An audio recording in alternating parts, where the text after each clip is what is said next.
Welcome to our channel. Today we how to configure Babel for legacy browser support, detailed guide step by step clearly. To configure Babel for legacy browser support, start by ensuring you have Node.js installed on your machine. Open your terminal or command prompt. Navigate to your project directory using the cd command. Initialize your project with npm by running npm init. Install Babel and its presets by executing npm install savedev at babel/core at babel/cli at babel/preset-env. Create a configuration file for Babel named .babelrc. In the .babelrc file, begin by specifying the preset you want to use. Add the following code, presets, at babel/preset-env.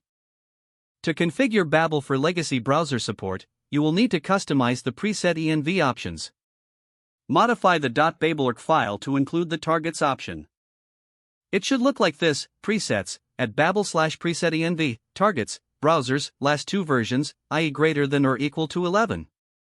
You can replace the browser versions in the targets array based on your project requirements. Next, install the necessary polyfills by running npm install save at babel/polyfill. In your entry JavaScript file, import the polyfill at the very top. Add the line import at babel/polyfill. Set up a build script in your package.json to compile your JavaScript code. Add the following script: build babel src out dir dst. Make sure your source files are located in the src directory and will be compiled to the dist directory.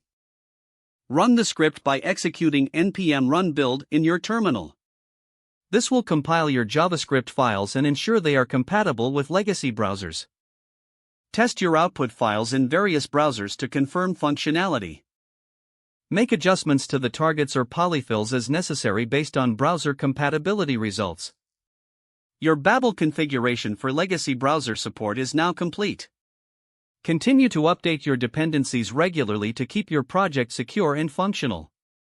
If the page does not load, refresh the browser or try again in a private or incognito window. Make sure you are using the correct email address, then retype it carefully to avoid small typos. If your password is not accepted, use the reset option and create a new strong password you can remember. Check your spam folder for verification or security emails, then complete any requested confirmation steps. Don't forget to like this video and subscribe to our channel for more step-by-step tech guides.